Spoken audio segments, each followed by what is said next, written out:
Chevelle. As we will now be moving on to our next event over stateside. As we have now got the old muscle car competition, and where we only need a B license in order to pass this one. However, I've already chosen my car, so I think we should be okay with this, as we've got 2 laps around New York, 2 laps around Sonoma, and to finish off 2 laps around Seattle. Okay, let's go. And in this field, we have 2 Chevrolets, 1 Dodge, 2 Plymouths, and 1 Pontiac. And before we continue with this, we obviously got to turn off the assists.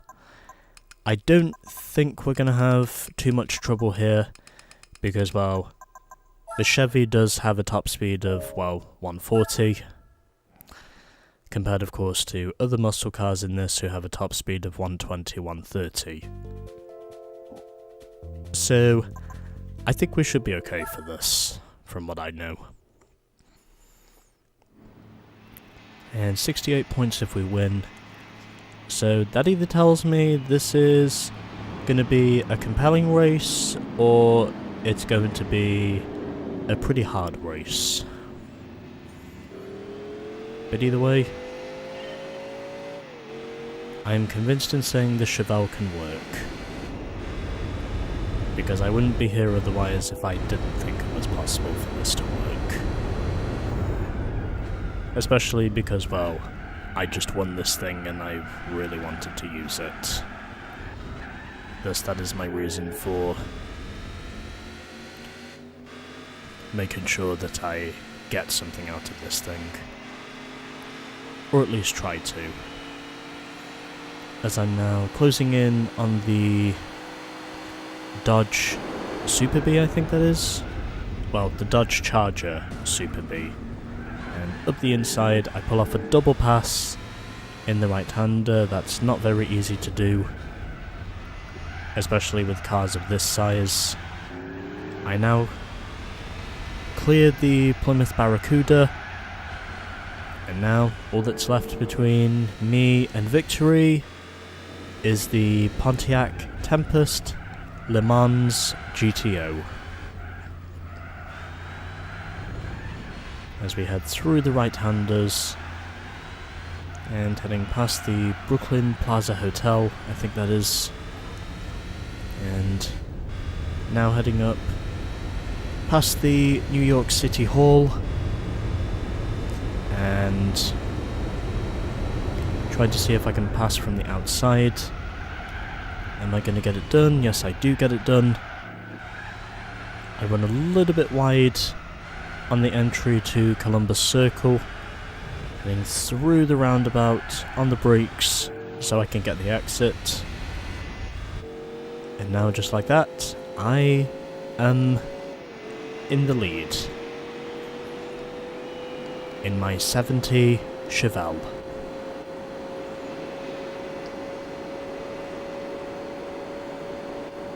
I think it's fair to say I made a good choice for this. Especially since my only other choice for this was the Mercury Cougar, and well, because I already used that, I figured I might as well go big and American here by choosing the Chevelle.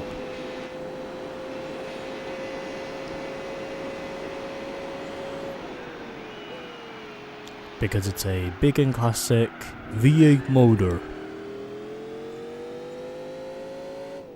And I am very much here to, no doubt, motor myself away from the pack.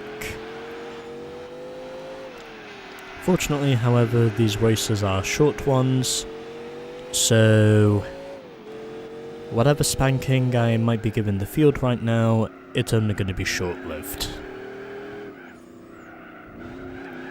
In the line of entertainment, of course, which is purely what I do this for.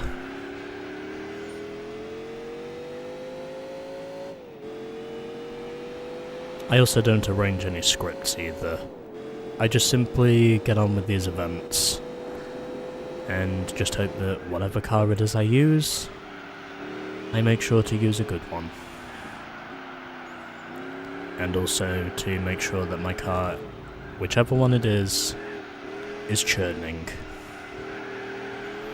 So, off Columbus Circle we go, now heading back up Broadway through Times Square. And there we go. Easy win and an easy 68 points with no tuning done whatsoever. As I win in the end by 5.8 seconds over the Le Mans GTO. The Superbird takes third, followed by the Super B. I will look at the rest of the results in a minute. But first of all, another 3 grand is ours. And here is your finishing order. So, the Pontiac Tempest Le Mans GTO finishes second, so a 1-2 for GM. Then it's the Plymouth Superbird that finished third, followed by the Dodge Charger Super B that finished P4. The Barracuda was P5, and at the back was the Chevrolet Corvette C2. Let's move on to race 2. Yeah, I'm convinced in saying this race might be a bit more of a challenge, because instead of a Superbird, we've now got the Buick Special. But aside from that, we also have one Chevy Camaro, one Chevy Corvette, the Shelby Mustang GT350R, which is basically a Ford Mustang, and at the front we once again have the Tempest Le Mans GTO. Let's go for 2 laps around Sonoma, and because the Buick Special is now in the field, this is going to be more interesting. But hopefully I won't need to do any tuning to the car to get this one pulled off. Because the Buick is in the middle of the pack, not at the front of the pack. So I think we should be okay for this. As long as the Buick does not get to the front too quickly. So he now tries to clear the Mustang, and as do I, but he's being held up by the Mustang. The Buick tries to pass him from the outside, but is not successful. I get a little bit of oversteer there on that corner exit. And now I clear the Mustang. And I'm now looking to see if I can clear the Buick. The Buick has more than 500 horsepower, whereas I have nearly 450 horsepower. There shouldn't be too much of a difference power-wise, but I pull off a double pass on the inside, and just like that, I am now the leader. Made a little contact there on the corner exit, but able to at least get a course correction. I think the Buick probably will pass the Pontiac soon enough, but right now at least, I am at the front.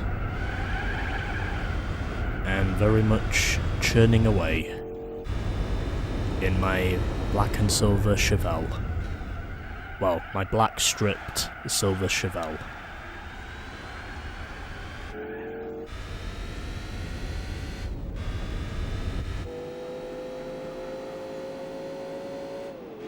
And also switching, of course, to the chase view because, well, there isn't really any point in me... oh, shit. Okay, yep, I knew that was going to happen at some point. I was waiting to see how long it was before the oversteer almost caught me out. These cars, of course, are rear-wheel drive, so that's the reason for the oversteer.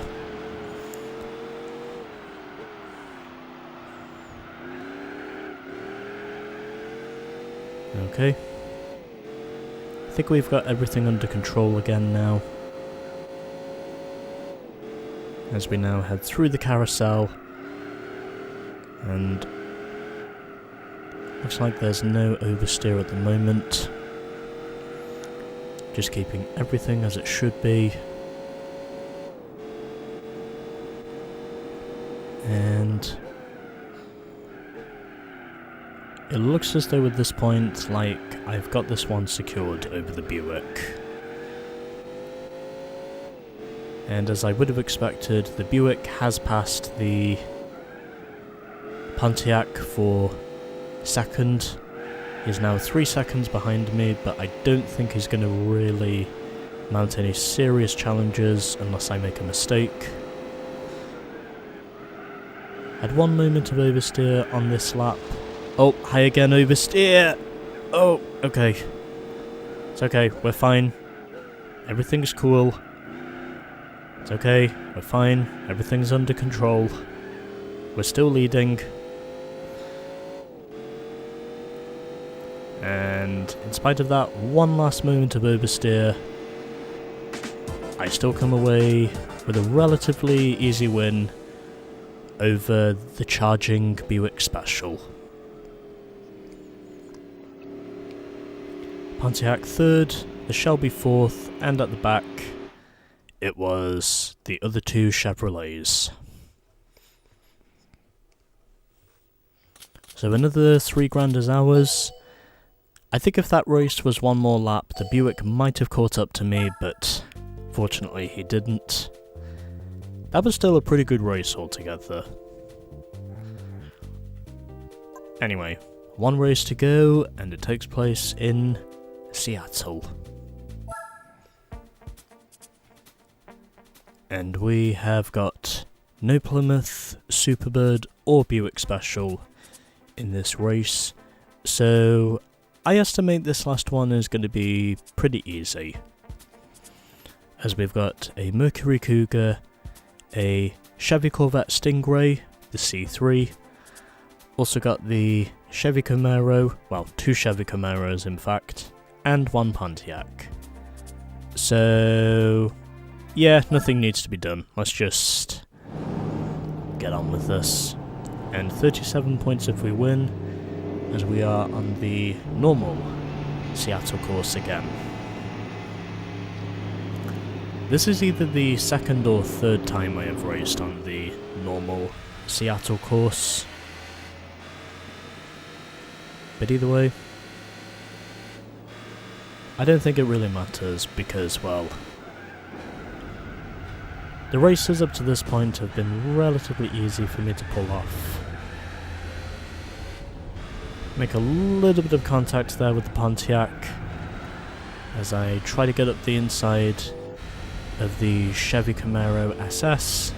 I try and clear him. I have now cleared him, as we're now riding over the bumps, or jumps I should say, and a little bit of contact there as I make a daring pass for the lead. And the only thing that really stands between me and the checkered flag now is 1 Corvette Stingray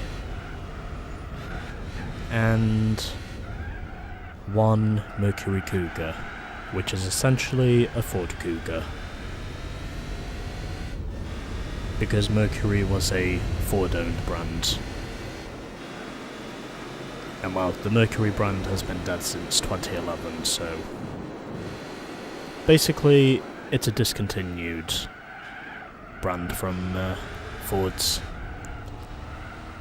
top office.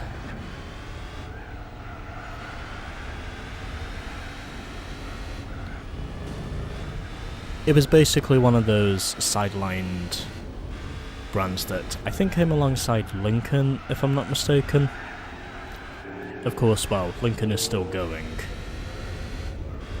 But either way, I do pass the Mercury Cougar for the race lead as we head through the death-defying chicane, and I set my first lap with a sub 2 minute time. So I think that pretty much tells me this is going to be an easy win, bar none. I raced a Plymouth Superbird and won. I raced a Buick Special and won. And it looks like in this one, because the fastest of the cars in this race isn't really in this race, because he's probably still towards the back of the field. I am here up front with my silver Chevy Chevelle. And that's a wall, probably caused by the oversteer as I came into it. But anyway, these races have gone by pretty quickly, as I've only been recording this now for 17 minutes. Or however long it is when I remove the loading times.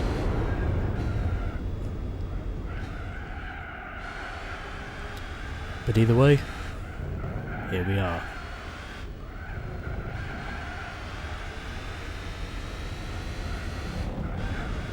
And so, the clean sweep of American events continues. Although I think that's probably going to stop by the time we get to the Stars and Stripes. And through the final corner we go. And there we go, easy win. And all that took me was 18 minutes to get through all three of those races. By 6.6 seconds over the Mercury, 8 seconds virtually over the Chevy, and almost everyone finished. Barring the Pontiac, who finished in last. So $3,000 to me. And that now moves my total up to 343,000. So, a less than 7-second victory in the end over the Mercury. Passing in Seattle is quite difficult. The Corvette Stingray finished P3, so 1-3 for Chevy. Then we had the two Camaros. Oh, everyone did finish. I guess the Tempest Le Mans GTO must have just made it to the line before the fade. But anyway, there is that. I'll review them after I've saved the replay.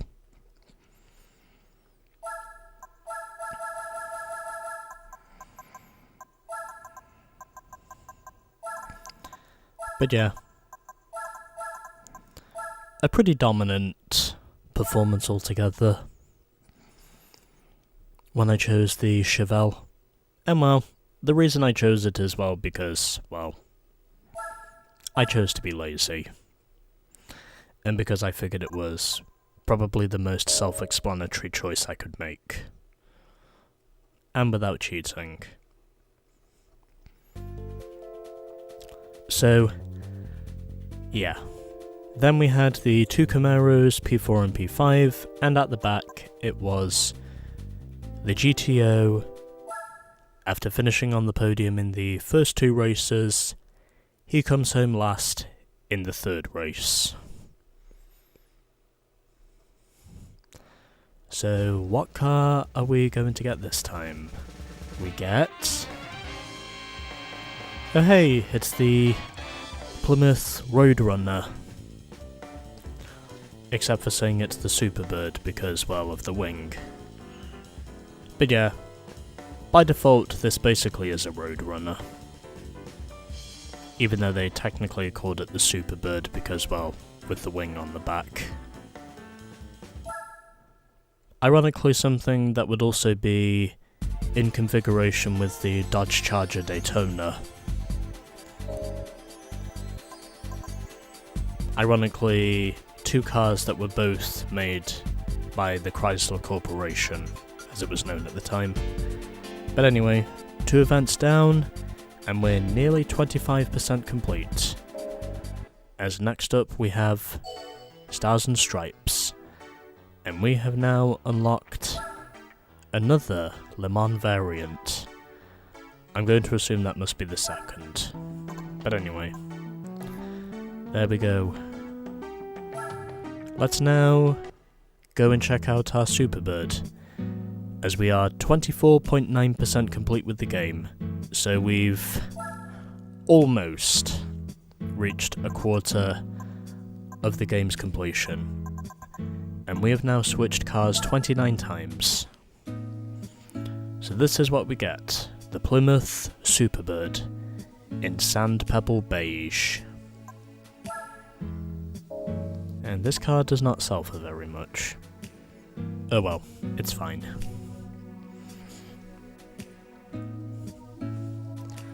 Either way, got some big ass classic American muscle here, if I do say so myself.